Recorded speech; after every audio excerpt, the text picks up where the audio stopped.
Hello everybody, welcome back to Hillside Forge. So on today's episode we have Les with us. Hola. Very honored to have him with us in the shop. Now Les has taken our rail spike forging class, and today we're going to walk you through our full knife build class. Alright, I'm excited.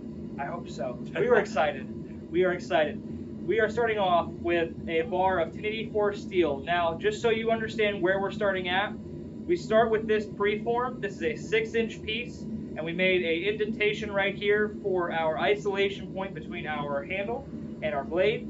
And then we also took liberty of curving this down just to help with the preform shape. So I can put a separate picture up for this so you guys can see how we start with this, but this is what we're going to be using going into the forge. Cool. So now that you see all the three musketeers here, Les, do you have any questions or do you have any concerns about this before we start the class today? No, I'm ready to rock and roll. Yeah. Confidence is key.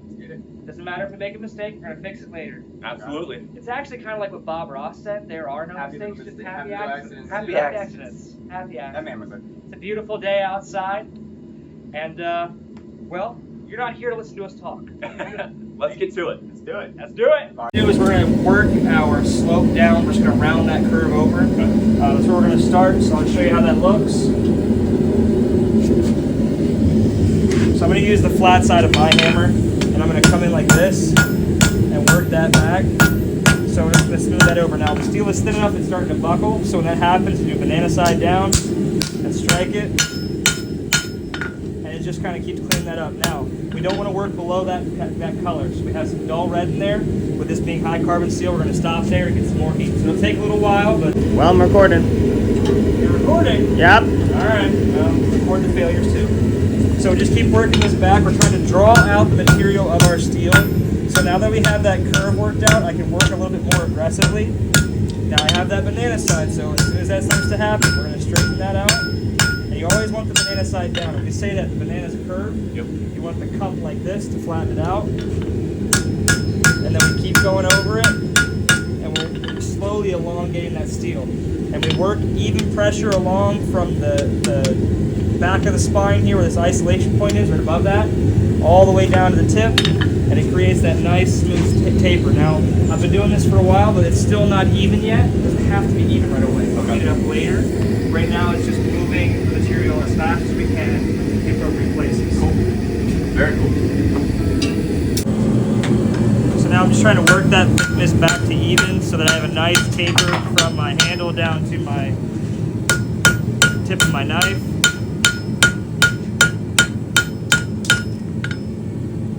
I want to get that thickness as even as I can.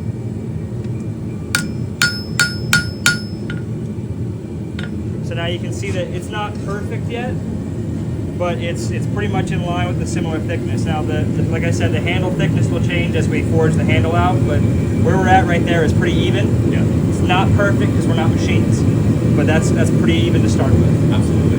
Okay? All right, so that's what we're going to work on with you next, okay? Hot stuff. Hot stuff. Thanks. So we're going to come take this lip, set it right on the edge of our anvil, strike it at a 45, and drive that in. I'm starting to buckle, so before I buckle too much, straighten it out, then come in again. Now, this is getting set pretty well, so with this angle getting more drastic, I'm going to start to strike back a little bit, not too much, and then I'm going to stop right there and get more heat on that thing. So you see how it's start driving that isolation point up in deeper, we're making that more narrow. It's also elongating our handle. Make sense? Yes. Okay. All we're going to do is keep on doing that, driving that isolation point in. Hook it over the edge of the anvil with our isolation point. Drive up into it. Flatten out the banana as it happens. And then work our way back slowly.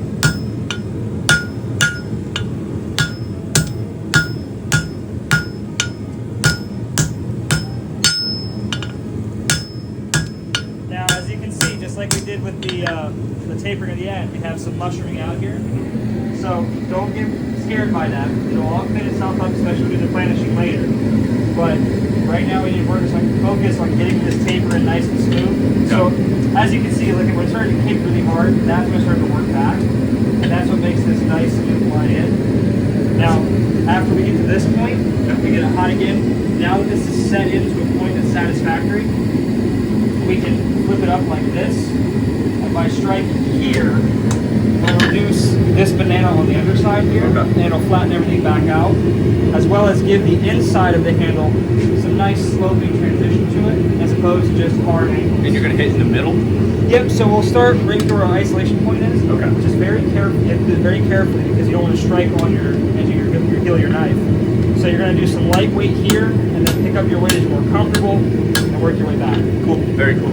So we grab our stock, we have this banana on the underside here. Using the flat side of my hammer again, I'm going to come in and work my way in there. Not using a lot of force. Now you can see it kind of wobbles like that. It makes that little serpentine. It's okay, it's very normal. Just go through and straighten it out. We have some mushrooming. It's okay, it happens. Planish it back out. And already it looks a lot more straight on the spine than it did before. Oh yeah. So we're going to work on getting it right to there, and then we'll work after that point.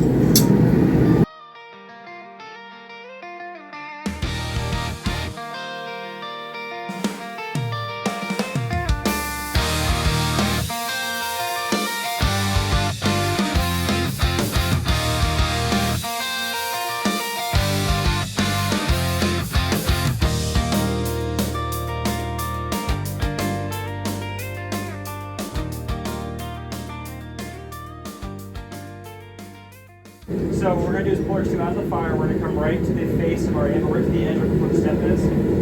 This is where I like to do a lot of my drawing out, especially with the cross paint and beveling process. So it's going to come right to this corner, and we're going to use the paint to draw out the heel first, and then we can use the rounding hammer to kind of clean everything else up as we go. We're going to take our cross paint right to the heel. And you have to have accurate strikes here.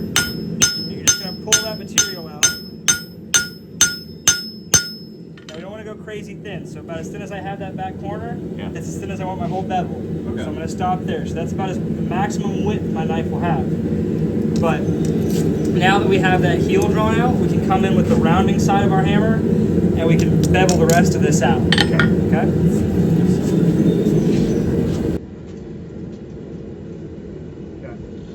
So now that we have that heel drawn out, we're going to switch to the rounding side of our hammer. Over our anvil, still on the step area. Rounding side of the hammer. And I'm going to follow up right where that heel draw out is. And come up across that line. Try and make the steel even out with that line I made. So we'll get a nice even thickness. And just work my way slowly up the blade. Now I'm about in the heat there, so I'm not going to keep working past that. But as you can see, the thickness is pretty uniform all the way up. Now it's still a little thinner back there, so my next heat I'm going to go through and just take a few more glancing blows with that. When I say glancing with this, I meant lighter, I apologize, but lighter blows up across there just to make sure that thickness is nice and uniform. Right. Same as you do with the spine to make sure that thickness is uniform. Now, yes, there is some wonkiness happening here, but we straighten that up after the fact. We don't try and do it in the middle of it. Okay.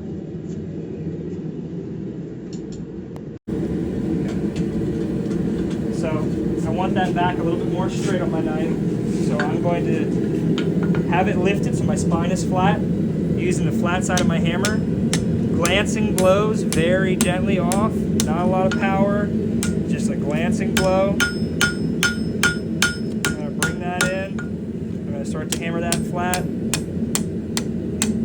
See, now my edge thickness didn't change much. Changed a little bit, but we're talking, thousandths of an inch change. And that's okay, because we still have enough meat there to fix it. And now our spine is more straight. Now, it's not as straight as I want it to be yet, so we just got to repeat that process a few times and gently work back a little bit, because I kind of have a little swoop in there. And that's not what I'm going for with this knife. If you like that, you keep it. But we're just going to keep that process a few times to make sure that everything lines up the way we want in our mind. Cool.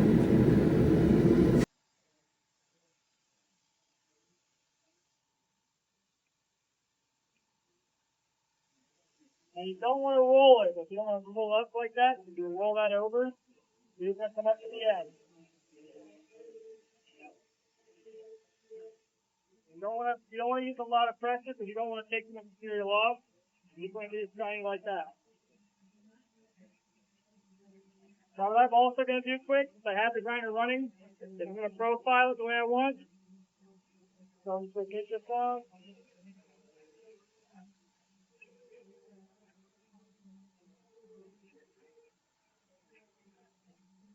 Now, this is where you get to be creative, where you clean up your profile and make it look exactly how you want.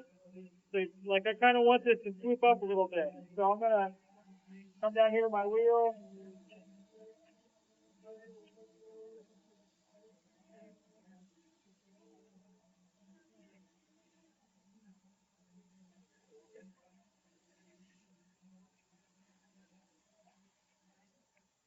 See, I got that little down curve there. You don't have to do that at all. It's just you get to kind of be creative with how you're sculpting it. And I'm going to go in and I'm going to screw up this.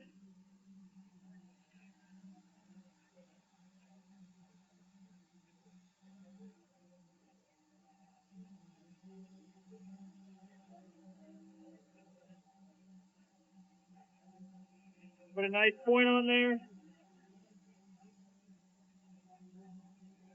So the profile comes up a lot.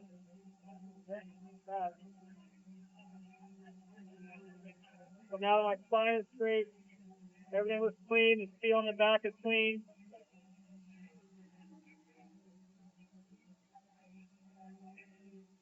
We'll go in here and clean this up a little bit. I crank my belt a little bit to one side.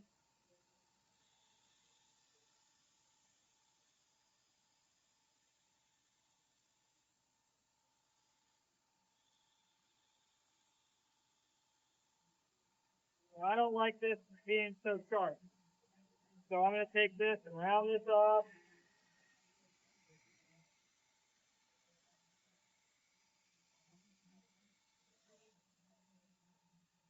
And I'm going to kind of bring this down in a little bit. So I'm going to take it at this hard corner, start rounding it.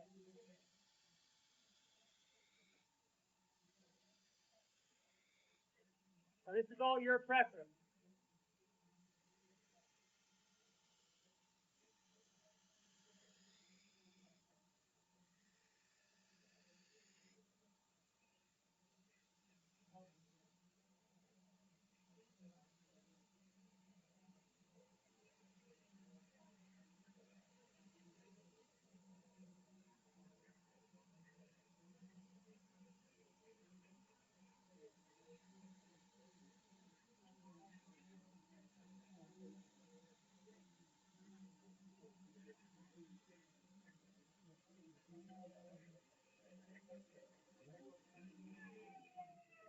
There you have your profile knife.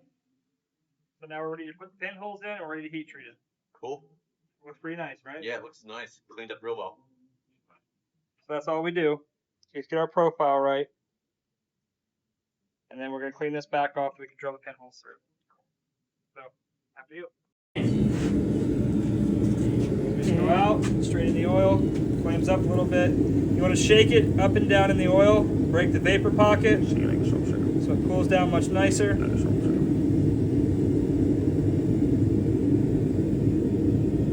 Kurt, I'm going to go right through in that straightening jig. Beep, beep. I'm going to quench it for about 8 seconds. Then we come over here to our jig.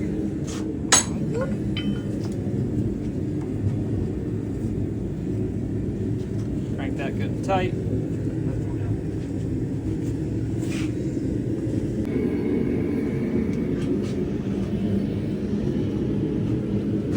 Yep, shake it up and down.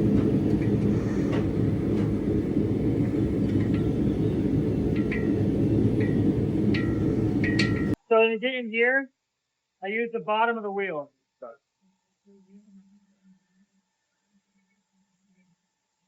I don't want to go past my Sharpie line though, okay? Right.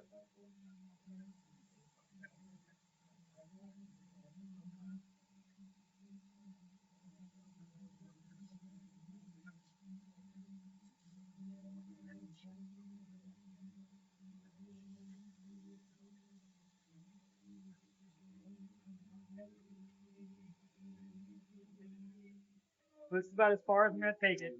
Fairly close to the Sharpie line. I don't want to go inside that yet because I want some grace in case my steel's off a little bit or the epoxy's up too high. I have room that I can remove. I don't want to have steel sticking up out. Right.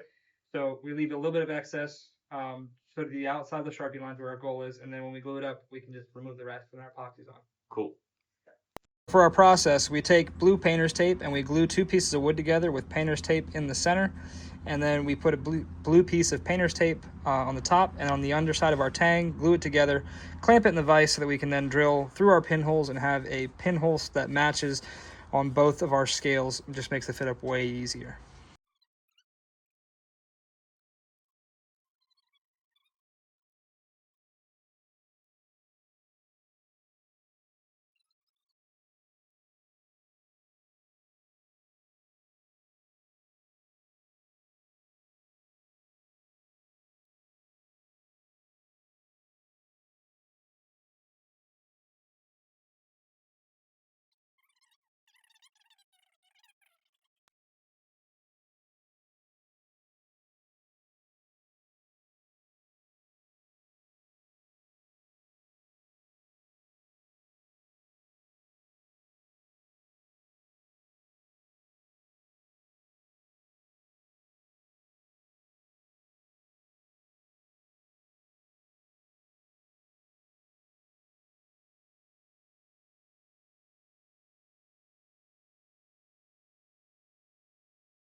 All right, so what we're gonna do now is we're gonna take this in and the back. So what I'm gonna do is address it on the corners right here, pretty like a 45-degree almost angle, take them hard corners off.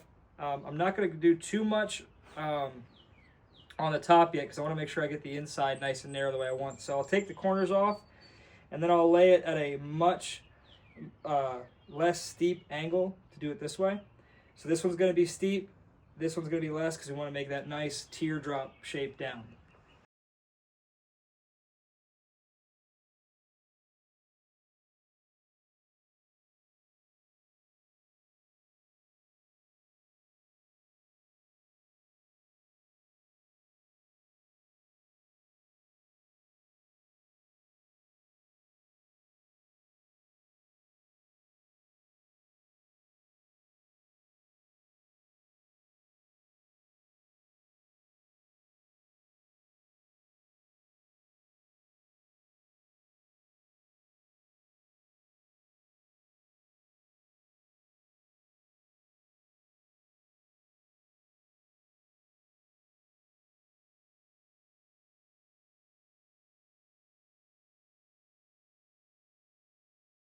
Curtis. We need a whiteboard clap.